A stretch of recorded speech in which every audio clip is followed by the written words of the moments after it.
Hello everyone, I am Navneet Kaur. Welcome to education point. तो मैं आपके लिए एक यहाँ पे नया कोर्स लेके आई हूँ एनसीईआरटी क्लास 6 का।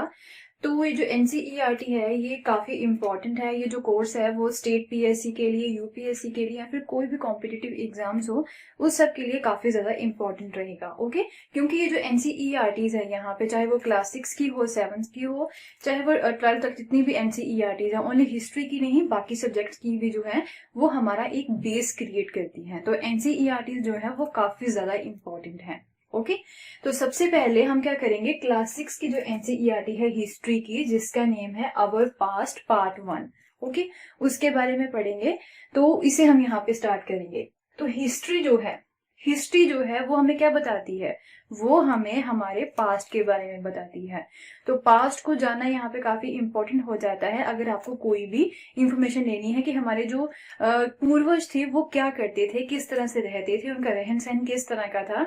तो उन्हें जो है जानने के लिए हमें जो है हमारे जो पास्ट है, राइट, उसे पढ़ना काफी इंपॉर्टेंट हो जाता है।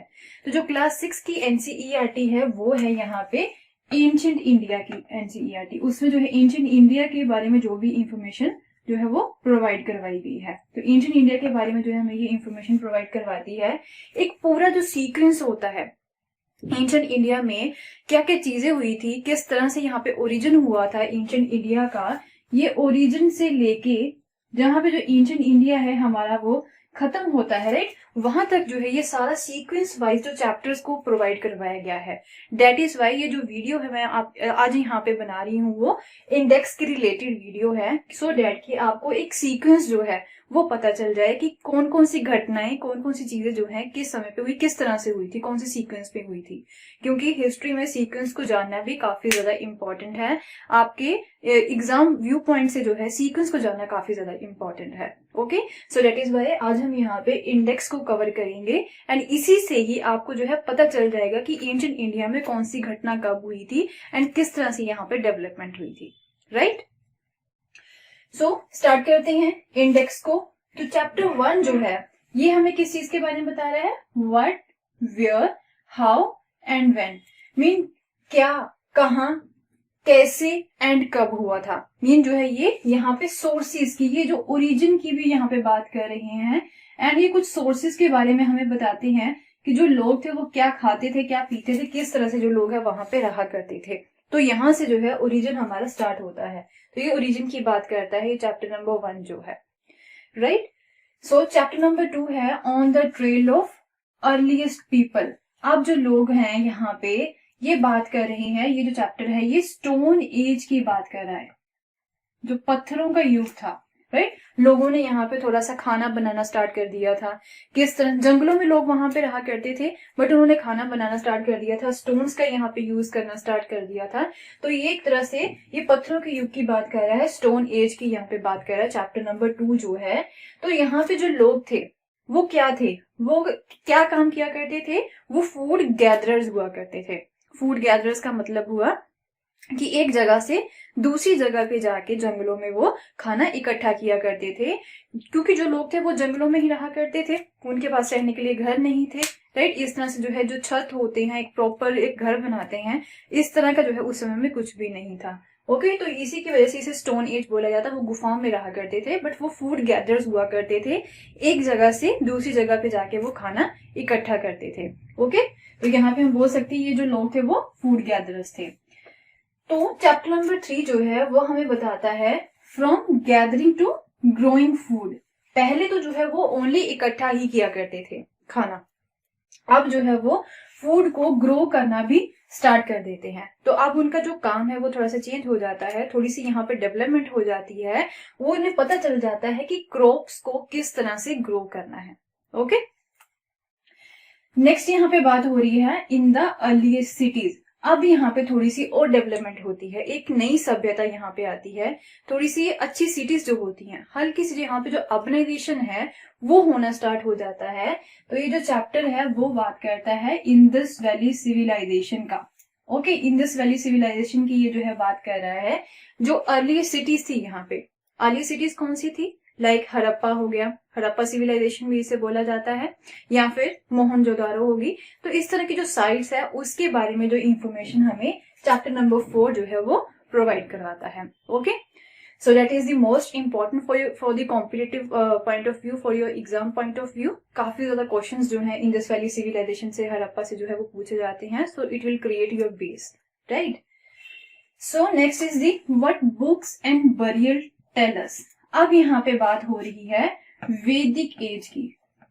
ओके, तो यहाँ पे थोड़ा सा जो वेद है वो लिखने स्टार्ट कर दिए जाते हैं। तो ये वैदिक एज की बात कर रहे हैं। थोड़ा सा बरियल्स हैं वहां पे। बरियल जो है हमारे लिए सोर्सेज बनते हैं। ये हमें जो है हिस्ट्री के बारे में ही बताता है, हमारे पास्ट के बारे में ही बताता है, जो बरियल्स किस तरह के थे, वहां पे डेड बॉडीज मिली हैं।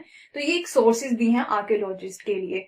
तो कुछ बुक्स यहाँ पे लिखी गई थी वैदिक एज में, जो बुक्स यहाँ पे लिखी गई थी, तो वो भी हमारे लिए एक सोर्सेज बन जाती हैं, हमें जो है हमारे पास्ट के बारे में ये बताती हैं। ओके, तो यहाँ पे जो वैदिक एज में ही जो सारी बुक्स थी या फिर जो बरियल्स थे वो बनाए गए थे।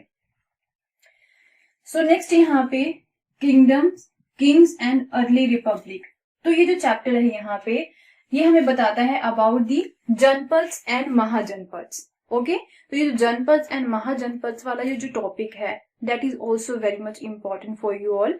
तो ये भी जो है हम यहाँ पे अच्छे से पढ़ेंगे। काफी बार क्वेश्चंस जो है एनसीईआरटी से महाजनपद से जो है पूछे गए हैं। महाजनपद कितने थे, कौन से महाजनपद थे? तो टोटल यहाँ पे 16 महाजनपद थे। उन सभी के नेम्स के बारे में जानेंगे इस चैप्टर में। That is most important for your exam point of view also.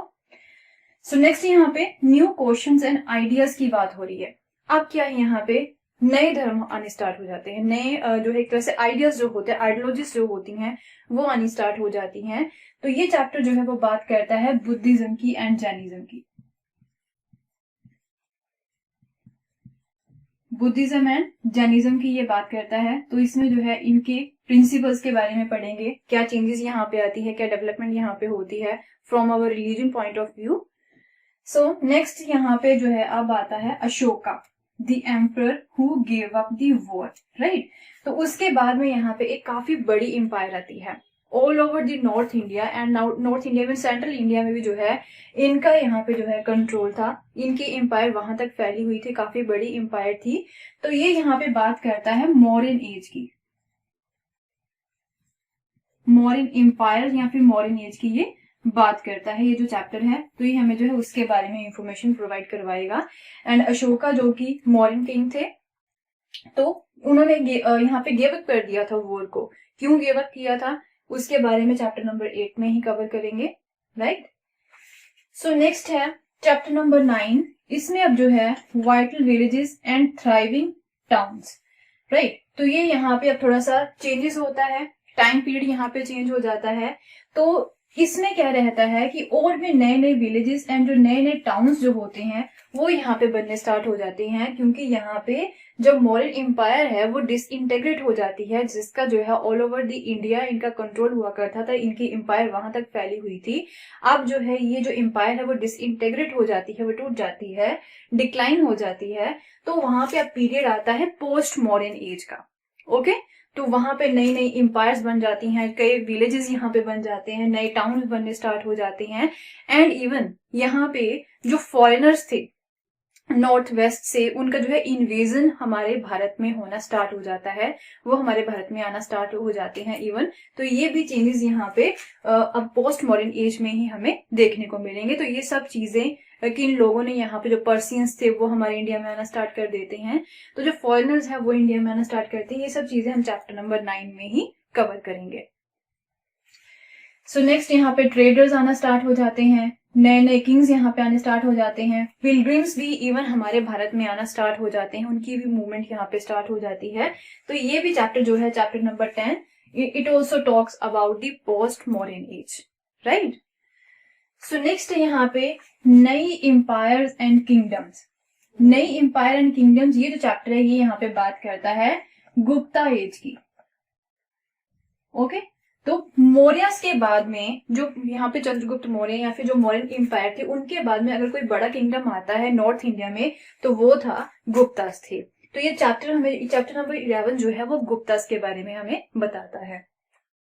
And even chapter number 12 में हम बात करेंगे बिल्डिंग्स, पेंटिंग्स एंड बुक्स। तो ये हमें जो है सोर्सेज ही बताते हैं, ये सोर्सेज के बारे में हमें बताएंगे इट बिकम सोर्सेज, कौन कौन सी बुक्स, पेंटिंग्स, बिल्डिंग हमें कौन से एरिया से मिलती हैं एंड वो हमें क्या इंफॉर्मेशन प्रोवाइड करवाती हैं, राइट। तो ये सब चीजें हम चैप्टर नंबर 12 में कवर करेंगे, राइट।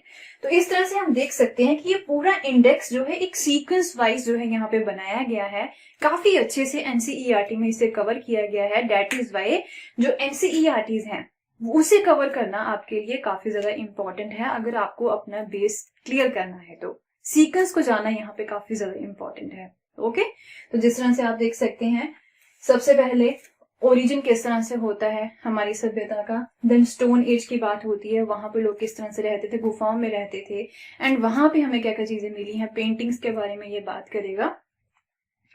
एंड जो लोग थे यहाँ पे वो फूड गैदर्स हुआ करते थे। देन अब जो है वो लोग फूड्स को ग्रो करना स्टार्ट कर देते हैं।